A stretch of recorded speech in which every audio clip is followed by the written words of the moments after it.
ఏదైతే నిన్న కేటీ రామారావు గారు గౌరవ ముఖ్యమంత్రి ప్రజానాయకుడు రేవంత్ రెడ్డి గారిపై అనుచితమైన వ్యాఖ్యలు చేసినటువంటి సందర్భంలో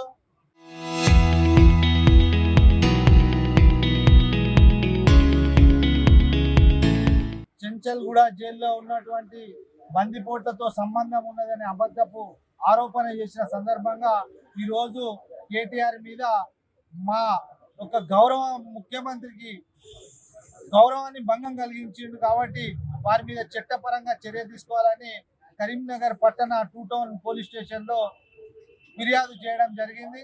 నిజంగా కూడా పచ్చకామిరిలో వచ్చినోనికి లోకమంతా పచ్చగా కనబడ్డట్టు దోపిడీదారులకు దొంగల ఆలోచన తప్పించి చెంచల్గూడ జైలుకు ఎన్నడూ కూడా రేవంత్ రెడ్డి గారు పోలేదు. వారు పోయింది ఇదే కేటీఆర్ యొక్క జన్వాడలో ఉన్నట్టు ఫామ్ హౌస్ పై డ్రోన్ కెమెరా ఎగిరేసినందుకు చెర్లపల్లి జైలుకు వేయండు.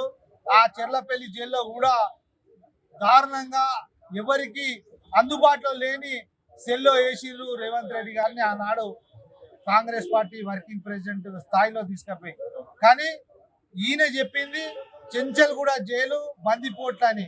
మరి బందిపోట్లతో వీర్లుకున్నది, వీరి రాష్ట్రాన్ని దోసుకున్న దొంగలే కేటీఆర్.